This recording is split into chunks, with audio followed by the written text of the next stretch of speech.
الحمد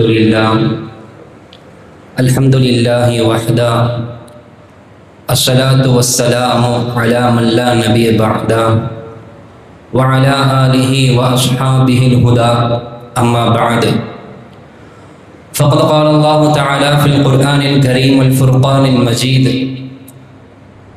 بعد أعوذ بالله من الشيطان الرجيم بسم الله الرحمن الرحيم إن الله وملائكته يصلون على النبي يا أيها الذين آمنوا صلوا عليه وسلموا تسليما اللهم صل على سيدنا ونبينا ومولانا محمد وعلى آل سيدنا ونبينا ومولانا محمد وبارك وسلم عليه اللهم صل على سيدنا ونبينا ومولانا محمد وعلى آل سيدنا ونبينا ومولانا محمد وبارك وسلم عليه اللهم صل على سيدنا ونبينا ومولانا محمد وعلى آل سيدنا ونبينا مولانا محمد وبارك وسلم عليه وأيضا قال وقل رب زدني علما صدق الله العظيم وقال نبينا صلى الله عليه وسلم من يرد الله به خيرا يفقهه في الدين أو كما قال عليه الصلاة والسلام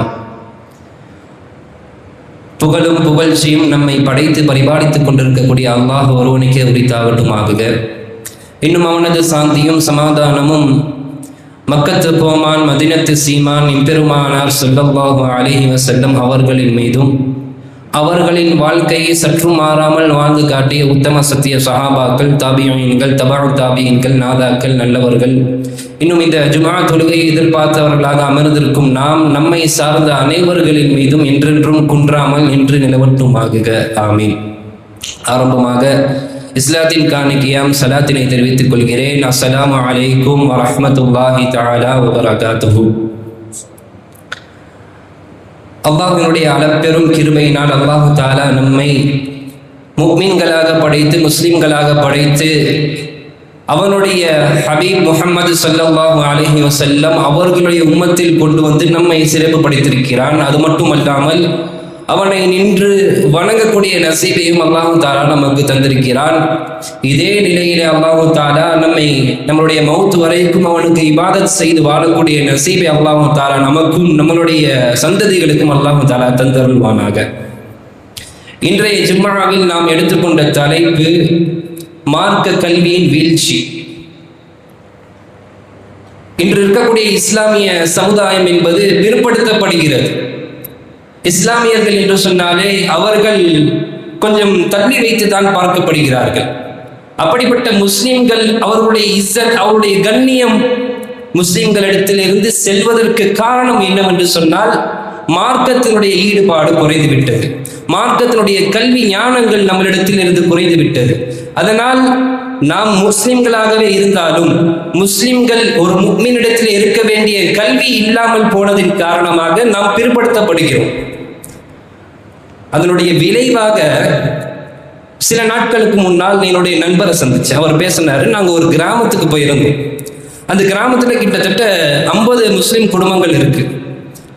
அந்த 50 முஸ்லிம் குடும்பத்தில் 20 குடும்பங்கள் எப்படி இருக்குன்னு சொன்னா கணவன் முஸ்லிமாக இருக்கிறான், மனைவி காஃபிராக இருக்கிறார், அவர்களுக்கு பிள்ளைகளும் இருக்கிறது. அல்லது மனைவி முஸ்லிமாக இருக்கிறாள், கணவன் காஃபிராக இருக்கிறான், அவர்களுக்கு பிள்ளைகள் இருக்கிறது. காரணம் என்ன தெரியுமா? அந்த ஊர்ல ஒரு மஸ்ஜித் இல்லை, ஒரு மதரசா இல்லை, மார்க்கத்தை போதிக்கக்கூடிய ஒரு இடம் இல்லை.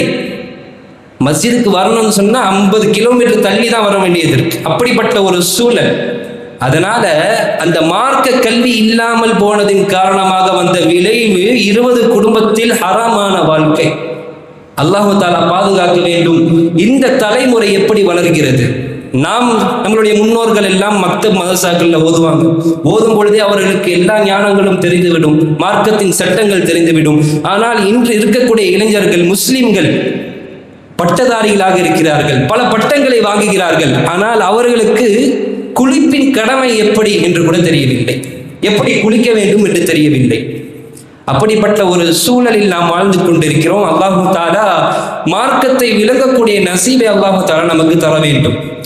ஒரு சமுதாயம் ஒரு முஹல்லா வளர்ச்சி அடைய வேண்டும் என்று சொன்னால் 4 விஷயங்கள் 4 அம்சங்களை அல்லாஹ் தஆலா குர்ஆனிலே குறிப்பிடுகிறான். முதலாவது ஸ்பிரிச்சுவல், ஆன்மீகம் இருக்க வேண்டும். இரண்டாவது சோஷியல், சமூக ஒற்றுமை இருக்க வேண்டும். மூன்றாவது எகானமி, அதாவது பொருளாதாரம், அதில் நாம் வளர்ச்சி அடைந்திருக்க வேண்டும். நான்காவது எஜுகேஷன், கல்வி. நான்காவது கல்வி. குர்ஆனில் அல்லாஹ் தஆலா இப்ராஹிம் அலைஹிஸ்ஸலாம் அவர்களுடைய வரலாறை பற்றி சொல்லும் பொழுது, இப்ராஹிம் அலைஹிஸ்ஸலாம் அவர்கள் காபாவை கட்டி முடித்து துஆ கேட்டார்கள். முதலாவது துஆ, ரப்பி ஜஅல்னி முகீமஸ் ஸலாத்தி வ மின் துர்ரியத்தி, யா அல்லாஹ் என்னையும் என்னுடைய குடும்பத்தையும் உன்னை வணங்கக்கூடியவர்களாக ஆக்கிவிடு. இது ஸ்பிரிச்சுவல், ஆன்மீகம். இரண்டாவது, ரப்பி ஜஅல் ஹாதா பலதன் ஆமினா, இந்த ஊரை ஒற்றுமையாக நிம்மதியாக வாழவி. இது சமூக ஒற்றுமை, சோசியல். மூன்றாவது, வர்சுக் அஹ்லஹு மினஸ் ஸமராத், இந்த ஊர்வாசிகளுக்கு நீ பொருளாதாரத்தை அதிகப்படுத்திக் கொடு. இப்ராஹிம் அலைஹிஸ்ஸலாம் அவர்கள் கேட்ட துஆ. நான்காவதாக கேட்டார்கள், ரப்பனா உபஅஸ் ஃபீஹிம் ரசூலா, யா அல்லாஹ் இந்த ஊரிலே ஒரு ரசூலை அனுப்பு. எத்லு அலைஹிம் ஆயாத்திக், உன்னுடைய குர்ஆனை எடுத்து சொல்வதற்கு, உன்னுடைய கல்வியை எடுத்து சொல்வதற்கு ஒரு ஆசிரியரை அனுப்பு என்று துஆ கேட்டார்கள் இப்ராஹிம் அலைஹிஸ்ஸலாம் அவர்கள். அவர்கள் இந்த துஆவை கேட்டவுடன் அவர்கள் நின்று கொண்டிருந்த அந்த கரும் பாறையிலே அவர்களுடைய பாதம் பதிந்து விட்டது. அதுதான் நம்ம இன்னைக்கு ஹஜ்ஜுக்கு போனா, உம்ராக்கு போனா பார்க்கிறோம். மகாமே இப்ராஹிம் என்று சொல்லப்படக்கூடிய அந்த இடத்திலே அவருடைய பாதம் பட்டது. எப்படி தெரியுமா? இந்த துஆவை கேட்டவுடன் அல்லாஹ் தஆலா அந்த பாதத்தை அந்த பாறையில் பதிய வைத்தான் என்று சொன்னால், இந்த மூன்று துஆக்களுக்கும் செய்யாத அந்த ஒரு அம்சத்தை அல்லாஹ் தஆலா இதற்கு செய்திருக்கிறான், கல்விக்கு செய்திருக்கிறான் என்று சொன்னால், இந்த மார்க்க கல்வியை அல்லாஹ் தஆலா எந்த அளவுக்கு முக்கியத்துவப்படுத்துகிறான். ஆன்மீகத்தில் முன்னேறலாம், சோசியலிசம் ஒற்றுமையிலே நாம் முன்னேறலாம், பொருளாதாரத்தில் நாம் முன்னேறலாம். ஆனால் கல்வியில், மார்க்க கல்வியில் நாம் முன்னேறவில்லை என்று சொன்னால், இந்த மூன்று விஷயங்களும் இருந்தும் இல்லாமல் இருப்பதை போல்தான். அல்லாஹு தஆலா நம்மளுடைய சமுதாயத்தை அல்லாஹு தஆலா பாதுகாக்க வேண்டும். பொதுவாக கல்வி கற்பது தவறல்ல, மார்க்க கல்வியும் சேர்த்து கற்க வேண்டும். உலக கல்வி மற்றும் இருந்து மார்க்க கல்வி இல்லை என்று சொன்னால் அதுதான் இங்கு பிரச்சனை. இன்று எவ்வளவோ பேர் பெரிய பட்டதாரிகளாக இருக்கிறோம், பத்திரிகையில பேர் போடுறதுக்கு இடம் இல்லை, அவ்வளவு பட்டங்கள் வாங்கியாச்சு. 2020 இலங்கையில ஒரு குவிஸ் காம்படிஷன் வச்சாங்க, பெரிய லெவல்ல வச்சாங்க. அதனுடைய பரிசு என்னன்னு சொன்னா 2 மில்லியன், அதுல ஜெயிக்கிறவங்களுக்கு 2 மில்லியன். அப்படி அந்த போட்டியில எல்லாம் தோத்துக்கிட்டே வராங்க. ஒரே ஒரு நபர் எல்லா கேள்வியும் கஷ்டமான கேள்வி. 2 மில்லியன் சும்மாவா? ரொம்ப பயங்கரமான கேள்விகள். எல்லா கேள்வியும் பதில் சொல்லிட்டே வரார். அவர் ஒரு முஸ்லீம், அவருடைய பெயர் முகமது ரஷீத். எல்லா கேள்விக்கும் பதில் சொல்லிட்டு வந்துட்டார். கடைசி ஒரே ஒரு கேள்வி, அந்த கேள்விக்கு பதில் சொல்லிட்டாருன்னு சொன்னா அந்த 2 மில்லியன் அவருக்கு. உலகமே பார்க்குது, லைவ் டெலிகாஸ்ட்ல போய்கிட்டு இருக்கு. அப்படிப்பட்ட அந்த நேரத்தில் அந்த டீம் எல்லாம் சேர்ந்து என்ன பண்ணாங்கன்னா, இவ்வளவு கஷ்டமான கேள்விக்கெல்லாம் பதில் சொல்லிட்டாரு இவரு, அதனால கடைசி கேள்வி இதை சொல்லிட்டாருன்னா அவருக்கு அந்த தொகை, அதனால இந்த கேள்வியை லேசாக்கி விட்டுரும். ஏன்னா எல்லா கேள்வியும் கஷ்டமான கேள்வி, இவ்வளவு தூரம் வந்துட்டாரு இவர், இந்த கேள்வியை லேசாக்கிடலாம் அப்படின்னு சொல்லி அவர் ஒரு முஸ்லீம் என்பதின் காரணமாக குர்ஆனில் இருந்து ஒரு கேள்வியை கேட்டார்கள். எல்லா உலகத்துக்கு துனியாவை சார்ந்த எல்லா கேள்விக்கும் பதில் சொல்லிட்டாரு. குர்ஆன்ல இருந்து ஒரு கேள்வி, அதுவும் சாதாரணமான ஒரு கேள்வி. குர்ஆனில் மொத்தம் எத்தனை சூறாக்கள் உள்ளன? அதுல ஒரு 4 ஆப்ஷன் கொடுக்குறாங்க. உதாரணத்துக்கு 110, 112, 114, 120. என்ன பதிலா இருக்கும்? யாரா சொல்லுங்க. குர்ஆனில் மொத்தம் எத்தனை சூறாக்கள் உள்ளன? 114. அல்லாஹ் தஆலா பரக்கத் செய்வானாக அவர்கள். அப்படி 114 என்பது நமக்கு தெரிகிறது. ஆனால் இப்பொழுது இருக்கக்கூடிய தலைமுறையில் வந்த ஒரு நபருக்கு, துனியாவினுடைய எல்லா ஞானமும் இருக்கக்கூடிய அந்த நபருக்கு தெரியவில்லை, தவறாக பதிலை சொல்லிவிட்டார். உலகமே பார்க்குது, அவருக்கும் கேவலம், அவர்களை பெற்றெடுத்த பெற்றோர்களுக்கும் கேவலம், அவர்களை சுமக்கக்கூடிய இந்த சமுதாயத்திற்கும் கேவலம். இப்படிப்பட்ட ஒரு சூழ்நிலையில் நாம் வாழ்ந்து கொண்டிருக்கிறோம். பெற்றோர்களிடத்தில் தான் பிள்ளைகளுடைய பொறுப்பு இருக்கிறது. அவர்கள் எப்படி வளர்க்கிறார்களோ அப்படிதான் அவர்கள் இருப்பார்கள். முஹைதீன் அப்துல் காதிர் ஜீலானி ரஹ்மத்துல்லாஹி அலைஹி அவர்கள், இறைநேசர்களின் தலைவர் என்று போற்றப்படக்கூடிய அவர்கள் முதல் முறையாக மதரசாவிற்கு செல்கிறார்கள். குர்ஆனை கற்பதற்கு மதரசாவுக்கு போறாங்க. போயிட்டு உஸ்தாதிட்ட இருந்து பிஸ்மில்லாஹிர் ரஹ்மானிர் ரஹீம் அப்படின்னு ஆரம்பிக்கிறாங்க குர்ஆன் ஓதுறது. அவங்க பிஸ்மில்லாஹிர் ரஹ்மானிர் ரஹீம் உஸ்தாது சொல்லி தராங்க. இவர்கள் மாணவர், ஒரு 8 வயசு 9 வயசு தான். பிஸ்மில்லாஹிர் ரஹ்மானிர் ரஹீம் அல்ஹம்துலில்லாஹ் ஆரம்பிச்சு கிட்டத்தட்ட 18 ஜுஸுக்களை அவர்கள் பார்க்காமலே மனனமாக ஓதினார்கள். இதுக்கு முன்னாடி மதரசாக்கு போகல, வீட்டிலே தான் இருந்தாங்க. குர்ஆனுடைய ஞானம்லாம் இல்லை. ஆனால் எப்படி இவர்களுக்கு இவ்வளவு பெரிய ஞானம் கிடைத்தது என்று அவருடைய ஆச்சரியப்பட்டு அவருடைய பெற்றோர்களிடத்திலே சென்று கேட்ட பொழுது சொன்னார்கள், இந்த முஹையத்தீன் அப்துல் காதிர் அவர்கள் என்னுடைய வயிற்றிலே, அவருடைய தாயார் சொல்கிறார், என்னுடைய வயிற்றிலே கருவாக இருக்கும் பொழுது நான் குர்ஆனை ஓதிக்கொண்டே 18 ஜுஸுக்களை மனனம் செய்து முடித்து விட்டேன்.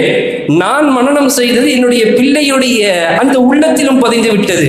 அதனால்தான் அவர் கற்காமலே அவருடைய உள்ளத்தில் குர்ஆன் பதிந்து விட்டது என்பதாக அவருடைய தாயார் சொன்னார்கள். என்று சொன்னால் நாம் நம்மளுடைய பெற்றோர் நம்மளுடைய பிள்ளைகளை எப்படி வளர்க்கிறோம்?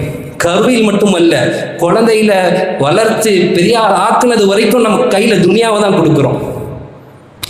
அதனால தான் நம்ம பிற்படுத்தப்படுறோம். இதை நாம் விளங்க வேண்டும். மதரசாக்கள் பாதுகாக்கப்பட வேண்டும். பாதுகாக்கப்படுறதுனா என்ன? வேலையை போட்டு பாதுகாக்கிறதா? இல்லை. நம்மளுடைய பிள்ளைகளை மதரசாவில் அனுப்பி அந்த மார்க்கத்தினுடைய கல்வியை அவருடைய உள்ளத்தில் கொடுத்து மார்க்கத்தை பாதுகாக்க வேண்டும், மதரசாக்களை பாதுகாக்க வேண்டும், மக்தபுகளை பாதுகாக்க வேண்டும். அல்லாஹு தாலா அப்படிப்பட்ட நசீவை நமக்கு அல்லாஹு தாலா தர வேண்டும். கதீஜா ரலியல்லாஹு அன்ஹா அவர்களுடைய சக்ராத்தினுடைய வேதனை, அந்த நேரத்தில் கடுமையான காய்ச்சல். அவங்களுக்கு பிள்ளைங்க எப்படி வளர்க்குறாங்க பாருங்க, கடுமையான காய்ச்சல். இப்போ கதீஜா ரலியல்லாஹு அன்ஹாவுக்கு போத்துறதுக்கு போர்வை இல்லை, குளிர். இப்போ அவருடைய பிள்ளை ஃபாத்திமா ரலியல்லாஹு அன்ஹா சின்ன பிள்ளை, ஒரு 7 வயசு. இப்போ அந்த நேரத்தில் கூப்பிட்டு சொல்கிறாங்க, இந்த மாதிரி எனக்கு ரொம்ப கடுமையான குளிராக இருக்குது, எனக்கு உங்களுடைய தந்தைகிட்ட போயிட்டு எனக்கு ஒரு போர்வையை வாங்கிட்டு வாங்கன்னு சொல்லி அனுப்புகிறாங்க. ஃபாத்திமா ரலியல்லாஹு அன்ஹா போகிறாங்க, சின்ன குழந்தை. பாப்பாட்ட போயிட்டு, வாப்பா இந்த மாதிரி உமாவுக்கு ரொம்ப ஜுரம், ரொம்ப காய்ச்சல், ரொம்ப குளிரில் நடுங்குறாங்க, அவங்கள போத்துறதுக்கு ஒரு போர்வை இல்லை. பெருமானார் ஸல்லல்லாஹு அலைஹி வஸல்லம் அவர்கள் கேட்டார், என்னுடைய மனைவிக்கு இந்த நிலைமையா? இந்த தீன் உருவாகுவதற்கு முதன்மையாக இருந்து, முதலாவதாக இருந்து, எனக்கு எல்லா விஷயத்திலும் உடன்பாடுடன் இருந்து, எனக்கு எல்லா பொருளாதாரத்திலும் உதவி செய்து இந்த மார்க்கம் வளருவதற்கு முதல் காரணமாக இருந்த என்னுடைய மனைவிக்கு இந்த நிலைமையா என்று வருத்தப்பட்டு அவர்கள் பார்க்கிறார்கள். அவர்களிடத்திலே பெருமானார் ஸல்லல்லாஹு அலைஹி வஸல்லம் அவர்களிடத்திலே கூட ஒரு போர்வை இல்லை, அவ்வளவு வறுமை. அல்லாஹு தஆலா தன்னுடைய நேசர்களுக்கு, தன்னுடைய ரசூல்மார்களுக்கு, அல்லாஹ் நேசிப்பவர்களுக்கு துனியாவை தருவதில்லை. துனியாவை அல்லாஹ் தஆலா அவர்களுக்கு சோதனையை தருவான், கஷ்டங்களை தருவான். அந்த கஷ்டங்களை கொண்டு அவர்களுடைய அந்தஸ்தை உயர்த்துவான். அந்தஸ்தில் உயர்ந்தவர்கள் பெருமானார் ஸல்லல்லாஹு அலைஹி வஸல்லம் அவர்கள். அதனால் இவ்வளவு சோதனை அவர்களுக்கு. கடைசியில் எந்த ஒரு போர்வையும் இல்லாமல் அவர்கள் கட்டியிருந்த அந்த தலப்பாயை அவுத்து அவங்கள்ட்ட கொடுத்து, அவருடைய பிள்ளைகிட்ட கொடுத்து விடுறாங்க. அவங்களுடைய ஃபாத்திமா ரலியல்லாஹு அன்ஹா வாங்கிட்டு வீட்டுக்கு வராங்க. வீட்டுக்கு வந்தால் இந்த தலப்பை வாங்கிட்டு பொத்திக்கிட்டாங்க. கொஞ்ச நேரத்தில் அவங்களால எந்திரிக்க முடியல, ரொம்ப சிரமப்பட்டு எந்திரிக்கிறாங்க. அவங்க ஃபாத்திமா ரலியல்லாஹு அன்ஹா கேட்குறாங்க, ஏமா எந்திரிக்கிறீங்க? உங்களுக்கு ஏதாவது பொருள் வேணும் நான் எடுத்துகிட்டு வரமா அப்படின்னு சொல்லும் பொழுது, இல்லை, 25 வருடமாக நான் என்னுடைய கணவரிடத்திலே வாழ்ந்து கொண்டிருக்கிறேன், பெருமானார் ஸல்லல்லாஹு அலைஹி வஸல்லம் அவர்களோடு வாழ்ந்து கொண்டிருக்கிறேன். எப்பொழுது அவர்கள் என்னுடைய வீட்டுக்கு வந்தாலும் நான் எழுந்து நின்று தான் நான் வரவேற்பேன். இப்பொழுது அவர்களுடைய மனம் எனக்கு வருகிறது, அவர்கள் என்னுடைய வீட்டுக்கு வந்து கொண்டிருக்கிறார்கள், அதனால் நான் எந்திரித்து நின்றுதான் அவர்களை வரவேற்பேன் என்று சொல்லி செவுத்துல ஒரு கை, ஃபாத்திமா நாயகத்தினுடைய தோளில் ஒரு கையை வச்சு கஷ்டப்பட்டு எந்திரிச்சு நிற்கிறாங்க. பெருமானார் ஸல்லல்லாஹு அலைஹி வஸல்லம் அவர்கள் வீட்டுக்குள்ளே வராங்க. வந்ததோட சலாம் சொல்லி வரவேற்கிறாங்க. பெருமானார் ஸல்லல்லாஹு அலைஹி வஸல்லம் அழுது கொண்டே இந்த நிலைமையிலும் நீங்கள் எனக்கு இவ்வளவு மரியாதை கொடுக்கிறீர்களே, நீங்கள் படுக்கலாமே என்று சொல்லும் பொழுது, இல்லை என்று சொன்னார்கள். அப்பொழுது பெருமானார் ஸல்லல்லாஹு அலைஹி வஸல்லம் அவர்கள், 25 காலமாக நான் உங்களுடன் வாழ்ந்து கொண்டிருக்கிறேனே, உங்களுடைய ஒரு தேவையை கூட என்னிடத்தில் நீங்கள் கேட்கவில்லையே, ஒரு ஆசை கூட உங்களுக்கு இல்லையா? ஏதாவது இருந்தால் சொல்லுங்க, நான் உங்களுக்கு செஞ்சு கொடுக்குறேன் என்று பெருமானார் ஸல்லல்லாஹு அலைஹி வஸல்லம் அவர்கள் சொல்லும் பொழுது, சக்கராத்தில் தான் அவர்கள் கணவனிடத்திலே தன்னுடைய ஆசையை முறையிட்டார்கள். சக்கரா 25 வருடங்கள் வாழ்ந்தும் கடைசி நேரத்தில் தான் தன்னுடைய ஆசையை கணவனிடத்திலே சொல்கிறார்கள். முதலாவது 3 விஷயத்தை சொன்னாங்க. முதலாவது, யா ரசூலல்லாஹ், என்னுடைய பாவங்கள் மன்னிப்பதற்கு நீங்கள் துஆ செய்யுங்கள். இரண்டாவது, யா ரசூலல்லாஹ், உங்களுடைய துணியை கொண்டு தான் எனக்கு கஃனிடப்பட வேண்டும். உங்களுடைய துணியை கொண்டு தான் எனக்கு கஃனிடப்பட வேண்டும். மூன்றாவது சொன்னார்கள், யா ரசூலல்லாஹ், எனக்கு 4 பெண் பிள்ளைகள். 4 பெண் பிள்ளைகளில் 3 பெண் பிள்ளைகளை நான் தீனுடன் வளர்த்து, மார்க்கத்துடன் வளர்த்து, அவர்களை நான் கரை சேர்த்து விட்டேன். இந்த சின்ன குழந்தை ஃபாத்திமா ரலியல்லாஹு அன்ஹா, அவர்களுக்கு நான் அந்த வாய்ப்பை பெறுவானா என்று தெரியவில்லை. எனவே ஃபாத்திமா நாயகம் அவர்களுடைய கையை பிடித்து பெருமானார் ஸல்லல்லாஹு அலைஹி வஸல்லம் அவர்களுடைய கையில் கொடுத்து, யா ரசூலல்லாஹ், என்னுடைய பிள்ளையை உங்களுடைய கையில் ஒப்படைக்கிறேன். இந்த பிள்ளை என்னுடைய ஃபாத்திமா உலகத்தில் இருக்கக்கூடிய எல்லா பெண்களுக்கும் முன்மாதிரியாக வாழ வேண்டும், அதற்கு நீங்கள் பொறுப்பெடுத்துக் கொள்ளுங்கள் என்று சொன்னார்கள் ஹதீஜா ரலியல்லாஹு அன்ஹா அவர்கள். அதற்கு பின்னால் அவர்கள் வஃபாத் ஆகிவிட்டார்கள். இப்பொழுது பெருமானார் ஸல்லல்லாஹு அலைஹி வஸல்லம் அவர்களுடைய வளர்ப்பிலே வளர்ந்த ஃபாத்திமா ரலியல்லாஹு அன்ஹா எப்படி வளர்த்தார்கள்? சுவனத்தின் பெண்களின் தலைவியாக வளர்த்தார்கள். எந்த அளவுக்கு தக்வாவுடன் வளர்த்தார்கள்? பெருமானார் ஸல்லல்லாஹு அலைஹி வஸல்லம் அவர்கள் காபத்துல்லாவிற்கு முன்னால் தொழுது கொண்டிருக்கிறார்கள். சஜிதாவில் இருக்கும் பொழுது காஃபிர்கள், உத்பா, ஷைபா போன்ற பெரும் பெரும் காஃபிர்கள் ஒட்டகத்தினுடைய கழிவை எடுத்து, குடலை எடுத்து ரசூலுல்லாஹ் மேல வைக்கிறாங்க. அவ்வளோ நஜீஸை போடுறாங்க. பெருமானார் ஸல்லல்லாஹு அலைஹி வஸல்லம் திணறாங்க, எந்திரிக்க முடியல. அவ்வளோ வெயிட்டு, அவ்வளோ கனமானது, எந்திரிக்க முடியல. ஒரு 8 வயது சிறுமி ஓடி வந்தார்கள். ஃபாத்திமா ரலியல்லாஹு அன்ஹா ஓடி வந்தார்கள். வாப்பா வாப்பா என்று அவர்களுக்கு உதவி செய்கிறார்கள், போட முயற்சி செய்கிறார்கள். ஆனால் பெருமானார் ஸல்லல்லாஹு அலைஹி வஸல்லம் அந்த சஜிதாவிலே திணறிக்கொண்டே சொல்கிறார்கள், ஃபாத்திமாவே ஃபாத்திமாவே, உன்னுடைய கழுத்து தெரிகிறது, உன்னுடைய முந்தானையை போட்டுக்கொள் என்று சொன்னார்கள். எந்த வயசுலங்க? 8 வயசு சிறுமிக்கு பெருமானார் ஸல்லல்லாஹு அலைஹி வஸல்லம் எப்படி அவர்களை பக்குவப்படுத்தினார்கள்? உன்னுடைய கழுத்து தெரிகிறது, முந்தானையை போட்டுக்கொள்ள எந்த நிலைமையிலே சொல்கிறார்கள்? அவர்கள் அவ்வளவு சிரமத்தில் இருந்தும் அவர்களுடைய மனைவியினுடைய ஒரு வார்த்தைக்காக தன்னுடைய பிள்ளையை எப்படி வளர்க்க வேண்டும் என்பதை பெருமானார் ஸல்லல்லாஹு அலைஹி வஸல்லம் இந்த சமூகத்திற்கு காட்டினார்கள்.